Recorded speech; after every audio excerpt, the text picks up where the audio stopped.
Welcome back, everyone. Ready for another deep dive. This one is particularly interesting because it's a listener-submitted topic. And wow, it's a doozy. Oh, yeah. Get this, 12th century England. The village of Woolpit. Okay, I'm intrigued. Woolpit. Never heard of it. It's in Suffolk. And the story, well, it comes from not one, but two medieval chronicles. Always makes it extra interesting, right? Multiple perspectives. Absolutely. Chronicles can be tricky, though, can't they? Part history, part legend. You never know quite what you're getting. Exactly. But that's what makes it so fun to explore. Okay, picture this. Harvest time in Woolpit. Two kids just appear. Just appear out of thin air. Well, not exactly. They were found by, of all places, the wolf pits. Wolf pits, as in pits for trapping wolves. The very same. So we've already got a bit of a creepy vibe, right? But it gets weirder. I bet it does. This is medieval England we're talking about. These kids, they have green skin. Green skin? Green skin. They speak a language no one understands. Wow. Talk about standing out. Were they like little green aliens? Well, that's what we're here to figure out. But the strangeness doesn't stop there. These kids, they refuse to eat anything except raw beans. Raw beans. Okay, no, that is just bizarre. Even for medieval times, that's specific. Right. I mean, picture that. You find these strange children, and all they want are beans. What goes through your mind? I can't even imagine. But you have to wonder what people back then made of all this. Their clothes, their language, the food. These things were all so tied to identity. To suddenly have someone appear who defies all those norms. It's like they stepped out of a different reality. Which, well, some people believe they did. Oh, we're going full-on fantasy here. We'll get to that, but first let's stick with the facts we have. So, these green kids, found by wolf pits, they're taken in by a local landowner named Richard de Calney. Okay, so at least someone showed them some kindness. Right.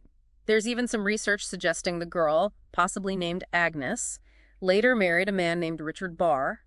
Duncan Lunan dug into some historical records and found some possible connections. Interesting. So they were at least partially integrated into society. Yeah, to some degree. And here's where it gets even more wild. As they adjust to a normal diet, their green skin fades. It fades. So it wasn't like their natural pigmentation. Seems not. Sadly, the boy didn't survive, but the girl, she lived. Though the chronicles describe her as, and I quote, wanton and impudent. Wanton and impudent. That doesn't sound like a glowing review. No, not really. Definitely suggests she didn't fully conform to societal expectations. Even without the green skin, she was still seen as an outsider. Makes you wonder what her life must have been like. Forever marked by this otherness. And then there's the question of where they came from.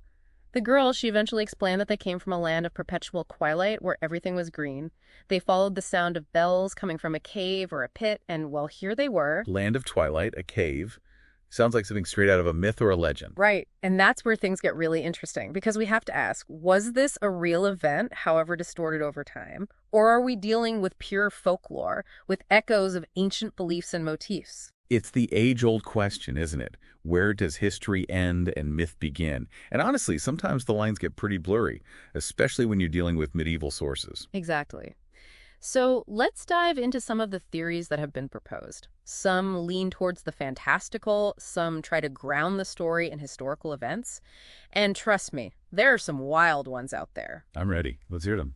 One of the most common interpretations is the otherworld theory.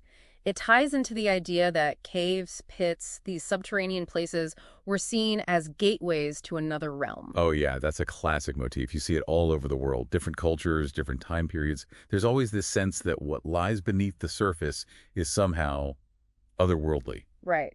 And we have other stories from that era that echo this idea, like Gerald of Wales, another chronicler writing around the same time. He tells a story about a boy who followed little people into a cave and ended up in an entire underground kingdom. So maybe the Green Children stumbled into one of these other worlds. It's possible, and it fits with the folklore of the time. Folklorist E.W. Bauman, he actually categorized the Green Children as a rare example of beings from a lower world visiting the world of mortals. Fascinating. So we've got the mysterious cave, the green skin, the strange language. It all seems to point to this other realm. But hold on, because there are other theories that try to explain the story through actual historical events, events that might have gotten, shall we say, embellished over time. Okay, so what are we talking about? Real historical events, but with a twist. Exactly. One theory links the story to a harvest ritual. Martin Walsh, He's a scholar who's looked into this, and he points to the mention of St. Martin's Land as a potential clue, St. Martin. like the saint. The one and only. Walsh suggests there might be a connection to some ancient English tradition, possibly related to the harvest season. Interesting. But wasn't St. Martin more associated with charity? Sharing his cloak with a beggar? True. But John Clark, another folklorist, he argues that there's no strong evidence linking St. Martin to the other world in that specific way. He's a bit more skeptical of that angle. So maybe we're thinking about St. Martin's Land too literally. What if it represents something else? Ooh, now you got me curious. What do you mean? Well, St. Martin, aside from the charity aspect, was also associated with death and rebirth. Think about it. Cutting his cloak in half. It's a gesture of sacrifice, of transformation. I see where you're going with this. And the Green Children emerging from a pit. Could they represent this passage between worlds, their greenness symbolizing that in-between state? Exactly. It's like they're caught between life and death, this world and the next. And then there's the whole bean thing. Yeah. Catherine Briggs, she's a folklorist who noted that beans were sometimes associated with, well, the dead. Wait, are we saying the Green Children were ghosts? Not necessarily. It's more about the symbolism. Well, that specific connection Briggs mentioned is debated. Broad beans, in particular, have this dual symbolism in many cultures.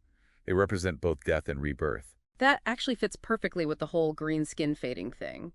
As they eat normal food, they become less otherworldly. It's like they're rejoining the world to the living, shedding that liminal state. Okay. I'm officially creeped out, but also totally fascinated. It's amazing how much symbolism was packed into these old stories. But before we jump into those historical explanations, there's one more thing I gotta ask about.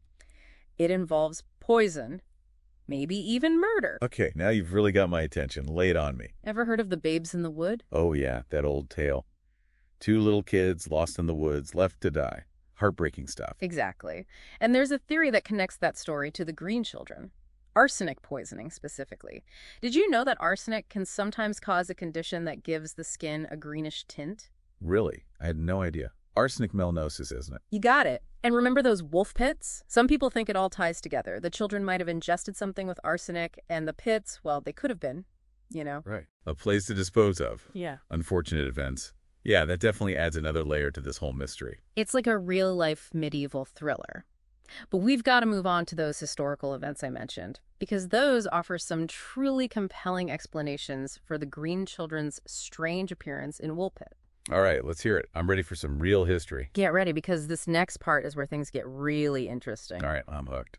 Okay, so one of the most intriguing theories out there comes from historian Paul Harris, and it involves those Flemish weavers I mentioned earlier. The ones who made those super fashionable clothes. Exactly. See, in the 12th century, England had a sizable Flemish population, known for their weaving skills. Right, right. So how do these weavers tie into the Green Children? Well, Harris suggests the Green Children might have actually been Flemish immigrants. Flemish immigrants with green skin. Okay, now I'm really curious. Bear with me, it gets fascinating. So Harris points to a place called Fornham St. Martin.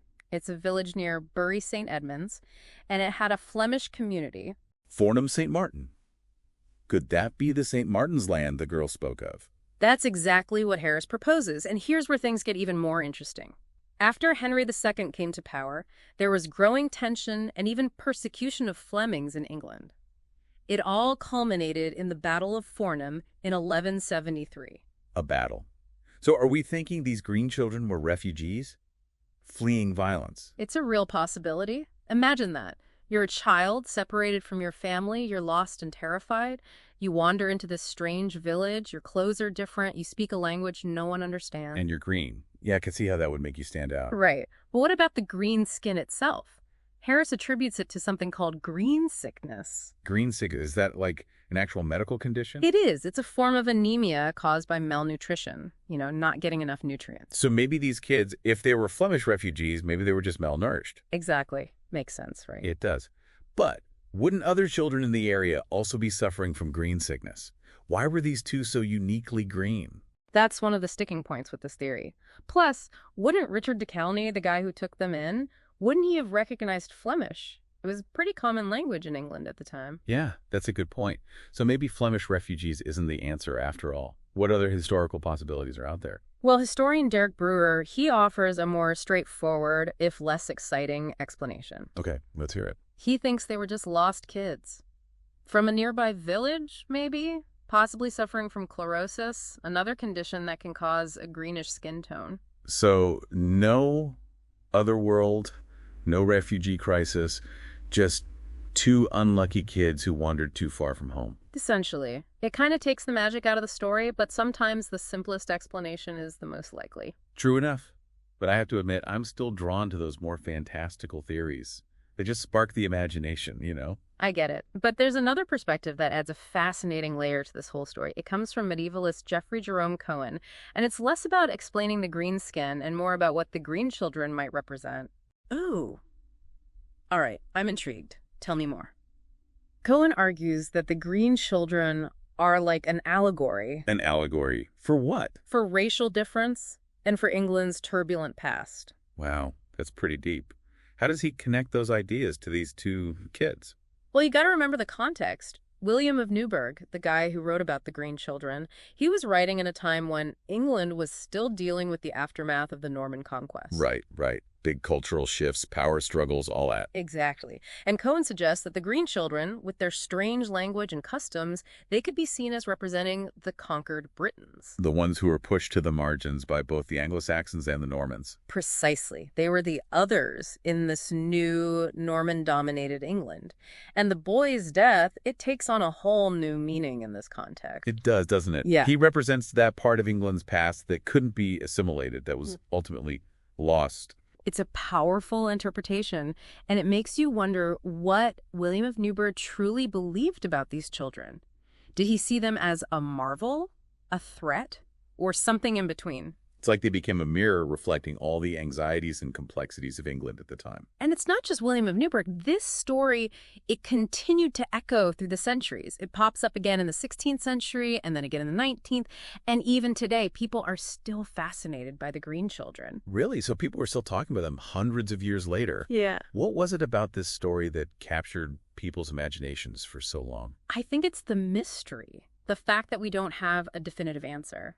It allows us to fill in the gaps with our own interpretations, our own hopes and fears. It becomes a blank canvas onto which we project our own anxieties about the other, about the unknown. Exactly. So let's delve into how the Green Children's story continued to evolve. Buckle up, because it's a wild ride through history, literature, even music. Okay, I'm ready. Hit me with it. Yeah. You know, it makes you wonder, were there other green children out there, just in different times and places, like stories that maybe just haven't been told or experiences that people couldn't really explain? It really makes you think, like, what if we're the other world to somebody out there? Whoa. Right? It makes you re-examine how we approach things we don't understand. Totally. And this whole deep dive into the Green Children of Woolpit, it's been mind-blowing. This story, it's historical, it's fantastical, it's got it all. It reminds us that even when we come across something completely baffling, being curious and trying to understand can teach us so much about ourselves and the world. So well said.